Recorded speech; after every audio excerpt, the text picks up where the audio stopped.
नमस्कार, स्वागत है आपका हरियाणा न्यूज में। आप देख रहे हैं सियासत, आपके साथ मैं हूं भुवन शर्मा। सियासत में आज बात कांग्रेस के भीतर गुटबाजी की।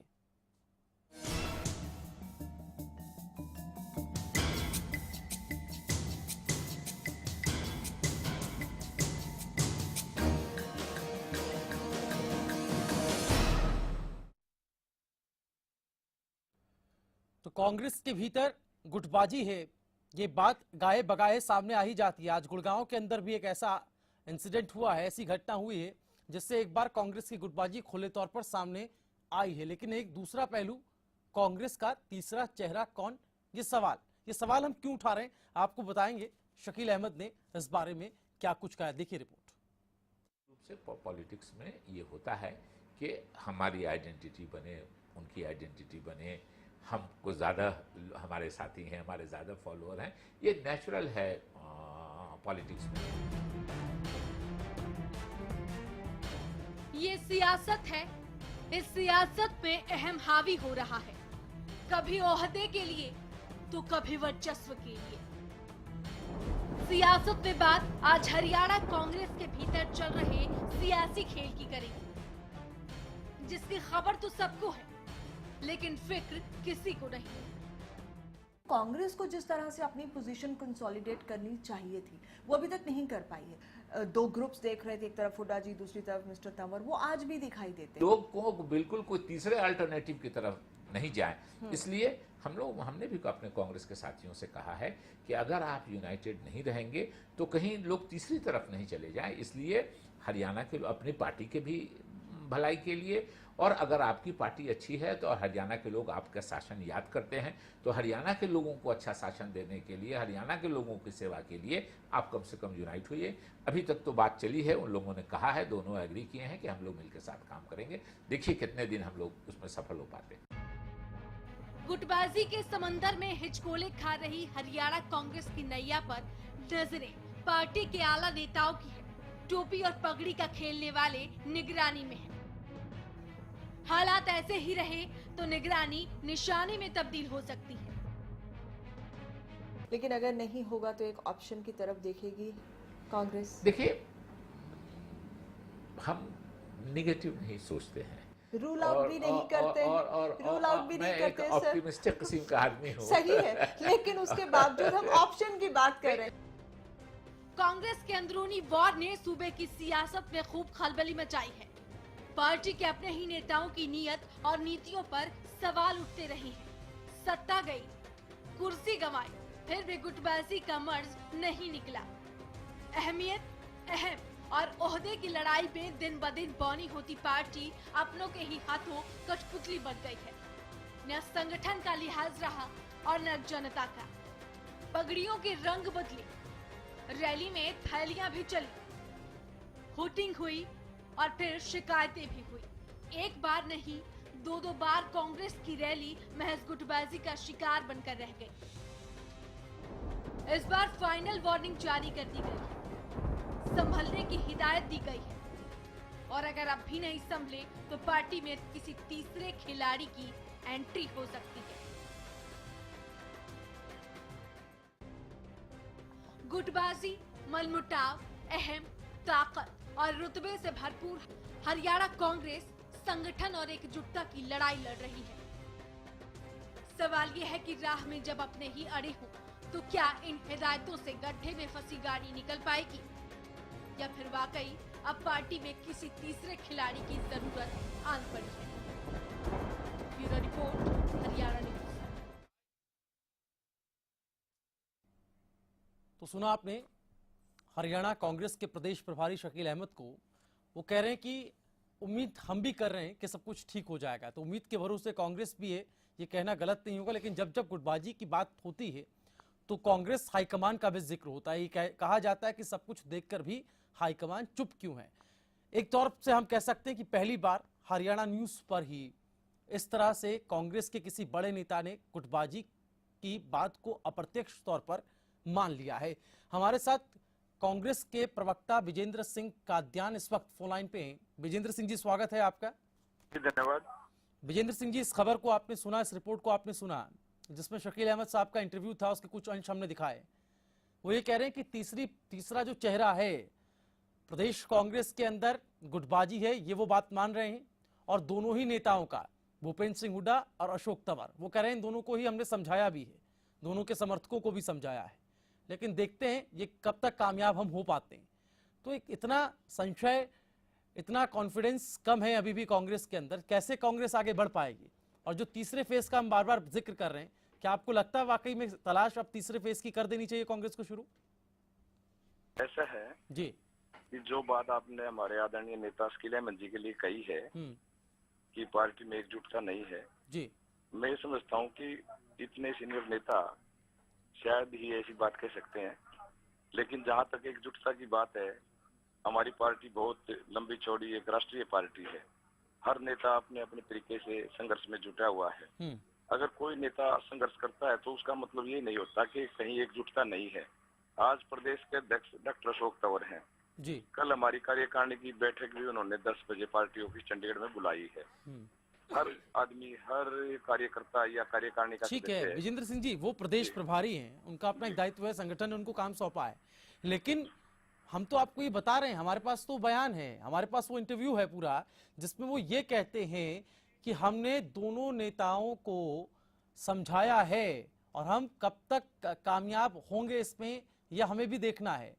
तो ये इस बात में इफ एंड बट की कोई बात नहीं रहती मेरे ख्याल में। आपको क्या लगता है, जब दोनों नेताओं को समझाने की बात आती है तो फिर जाहिर तौर पर वो गुटबाजी की बात है? जो बात प्रभारी जी ने कही है, अगर उनको ऐसा कहीं लगता है कि उनको समझाने की जरूरत है, तो मैं समझता हूँ कि उनकी समझ को ये दोनों जिनके आपने नाम लिए वो मानेंगे, क्योंकि पार्टी का जो भी प्रदेश प्रभारी होता है वो इंचार्ज है। और मैं समझता हूँ कि जब इंचार्ज या प्रभारी कोई बात ठीक है, प्रदेश के नेताओं को ठीक है विजेंद्र सिंह जी, आप रहिए हमारे साथ महेंद्र सिंह जी, पॉलिटिकल एक्सपर्ट इस वक्त स्टूडियो में। महेंद्र सिंह जी, स्वागत है आपका। जी, ये रिपोर्ट आपने देखी और शकील अहमद को आपने सुना, अगर वो ये कहें, जब उनसे सवाल किया जाए कि भैया पगड़ी वॉर हरियाणा कांग्रेस में है और वो दिल्ली में भी दिखाई देता है, आपके एंटनी साहब वहाँ पे रहते हैं जिनको पूरा एक दायित्व सौंपा गया, आप खुद वहाँ पर रहते हैं, आपका हाईकमान वहाँ रहता है और आप सबकी नज़रों में सामने ये सब होता है। उसके बाद शिकायतें भी होती हैं, बड़े बड़े नेता, कैप्टन अजय यादव उनमें से एक है जो शिकायत करने दिल्ली पहुँचते हैं। ये सब कुछ हो रहा है, उसके बावजूद भी आप गुटबाजी को नकार रहे हैं। हालांकि आज अप्रत्यक्ष तौर पर उन्होंने जरूर मान लिया कि दोनों नेताओं को हमने समझाया है, देखना होगा कि हम कब तक कामयाब हो पाते हैं। तीसरे चेहरे का भी जिक्र है, क्या कुछ कहेंगे आप? देखो भुवन जी, गुटबाजी जो शब्द है ये कांग्रेस का चारित्रिक गुण है, इससे अब कोई भी इनकार नहीं कर सकता, कांग्रेस भी इनकार नहीं कर सकती, कांग्रेस के नेता भी इनकार नहीं कर सकते। अब बात को दो तरीके से समझिए। इस कांग्रेस के अंदर ये जो कार्रवाई समय समय पर जो अस्तित्व में आ जाती है, दरअसल दो नेता हैं, एक पूर्व मुख्यमंत्री चौधरी भूपेंद्र सिंह हुड्डा है और एक कांग्रेस के प्रदेश अध्यक्ष डॉक्टर अशोक तंवर हैं।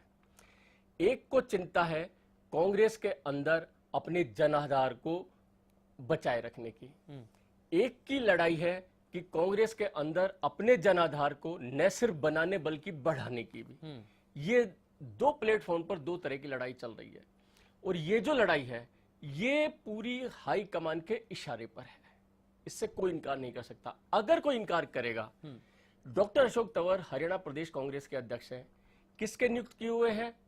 कांग्रेस के राष्ट्रीय उपाध्यक्ष राहुल गांधी जी के। क्या चौधरी भूपेंद्र सिंह हुड्डा जी में क्या इतनी हिम्मत है कि वो ये सोनिया जी के सामने कह दे कि आई डोंट लाइक दिस, या मैं इस चेहरे को पसंद नहीं करता हूं? नहीं है उनमें हिम्मत, किसी में भी नहीं है आज की तारीख में। तो ये रहेगी। अच्छा, इससे कांग्रेस को नुकसान जब तक नहीं है जब तक ये दोनों कांग्रेस के अंदर हैं। नहीं, तो एक मैं अपनी बात को पूरी कर लूं। महेंद्र सिंह जी, एक नहीं, लीडरशिप का भी संकट है। आप जो बात कह रहे हैं उसमें मैं लीडरशिप देख पा रहा हूँ। हालांकि ये जो एक पार्ट इंटरव्यू का था वो हम उसके आधार पर सब बातें उठा रहे हैं, लेकिन वो उसी इंटरव्यू में ये भी कहते हैं कि अगर हम मेन स्ट्रीम कांग्रेस की बात करें, मुख्यधारा की जो कांग्रेस है केंद्र में जो बैठती है उसकी अगर हम बात करें, तो उसमें भी राहुल सोनिया के बाद लीडरशिप उन्हें भी नहीं दिखाई देता। अगर वो हमसे सवाल करते हैं कि राहुल सोनिया के बाद अगर बात की जाए तो उन्होंने कहा शायद अगर ये लोग ना रहे तो लीडरशिप का संकट कांग्रेस के अंदर आ सकता है। तो फिर चाहे वो केंद्र हो चाहे राज्य हो, लीडरशिप का संकट तो कांग्रेस में है ही। सर, कांग्रेस के अंदर आ सकता है ना, असली संकट यही है कि दो के बाद तीसरा कौन है। जैसे शकील अहमद जी ने कहा कि कोई तीसरा आ सकता है, तो ये संकट तो राष्ट्रीय स्तर पर भी हो सकता है, ठीक है ना। अच्छा, फिर कांग्रेस हाईकमान इस बात को जानती है कि चाहे भूपेंद्र सिंह हुड्डा हो या डॉक्टर अशोक तंवर, दोनों का अस्तित्व कांग्रेस से है और कांग्रेस में रहने से है। इन दोनों में से एक में भी इतनी हिम्मत नहीं है कि कांग्रेस से अलग हटकर अपनी भूमिका तय कर ले या सर्वाइविंग करने की सोच ले। तो कांग्रेस हाईकमान को दोनों की मतलब एक एक स्थिति का पता है और दोनों को खुली छूट है कि आप करिए, क्योंकि ये दोनों जब तक कांग्रेस में, कांग्रेस को कहीं नुकसान नहीं है। हाँ, अगर ये कांग्रेस से अलग हटते हैं, देखो नेता के साथ उसका पूरा जनाधार जाता है, जैसे अहिरवाल में राव इंद्रजीत सिंह के साथ चला गया, तो इससे कांग्रेस कमजोर हुई थी, है ना। तो हाईकमान को इसकी भी जानकारी है, तो इन सबको एक सीमा तक बढ़ने दिया जाता है। लेकिन मैं अब एक बात कहूंगा, अब हिंदुस्तान की राजनीति अब बिल्कुल व्यक्तिवादी पर आ गई है। अब व्यक्तिवाद की राजनीति रहा सर, ये टॉपिक मेरे ख्याल में बहुत बड़ा है जिसको आपने छेड़ दिया है। हम एक छोटे से ब्रेक के लिए रुक रहे हैं, कमर्शियल के लिए रुक रहे हैं, लेकिन जब लौटेंगे तो जो पहलू अभी रह गया है और जिसको ही आधार बनाकर हम बात करें, वो तीसरे चेहरे की। अगर हुड्डा नहीं है, अगर तंवर नहीं है, तो फिर तीसरा ऐसा कौन है जिसके बाद कांग्रेस के भीतर से, कांग्रेस के दामन से गुटबाजी के दंश का जो दाग है वो मिट सकता है? क्या ऐसा संभव है? इस पर भी चर्चा होगी। एक छोटा सा ब्रेक हम ले रहे हैं, जल्द होंगे ऐसा।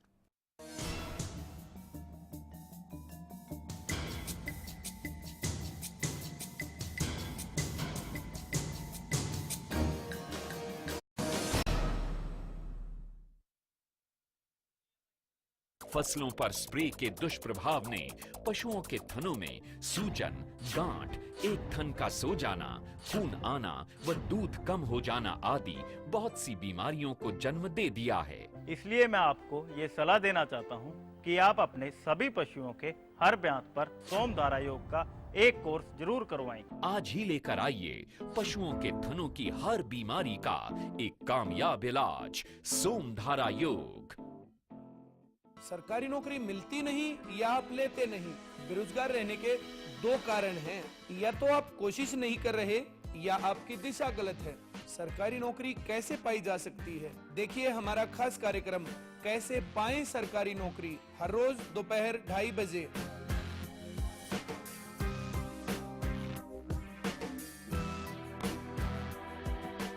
क्या आपका पशु बार बार फूल दिखाता है और बार बार फिर रहा है?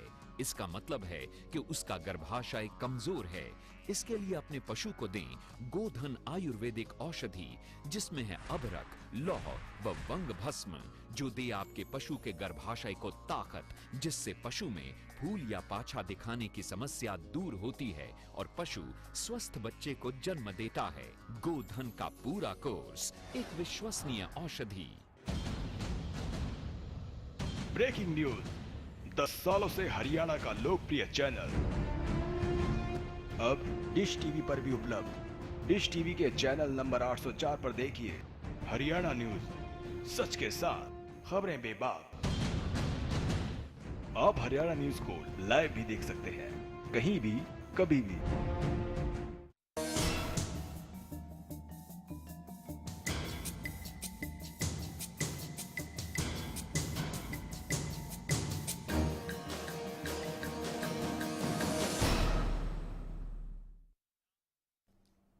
और ब्रेक के बाद सियासत में आपका एक बार फिर स्वागत है। कांग्रेस का तीसरा खिलाड़ी कौन? ये सवाल इसलिए चूंकि ये सवाल पूछा गया था शकील अहमद साहब से, हरियाणा कांग्रेस प्रदेश प्रभारी, जिनके जिम्मे हरियाणा की कमान है। और ऐसे में उनसे जब ये सवाल किया गया तो आधार गुटबाजी था, जो कि आए दिन सामने आ रही है। गुटबाजी की बात और तस्वीरें आज भी देखने को मिली गुड़गांव में। ये तस्वीरें आप देख रहे हैं जहां प्रेस कॉन्फ्रेंस थी प्रदेश अध्यक्ष अशोक तंवर की, और इस कॉन्फ्रेंस में भूपेंद्र सिंह हुड्डा के पहले से लगाए गए होर्डिंग्स और बोर्ड को किनारे कर दिया गया। ऐसी जगह जहां गंदगी का आलम है वहां पर उसको, उन बोर्ड्स को, उन होर्डिंग्स को फेंक दिया गया। तो कहीं ना कहीं ये भी अपने आप में गुटबाजी की एक बढ़ते स्तर की झलक है। और फिर क्यों ना कहा जाए कि कांग्रेस के भीतर गुटबाजी है। इसको हालांकि प्रदेश कांग्रेस के तमाम नेता, बड़े नेता मानने से इनकार करते रहे, लेकिन आज हरियाणा न्यूज के सवालों में कहीं ना कहीं अप्रत्यक्ष तौर पर शकील अहमद साहब ने ये बात मान ली है।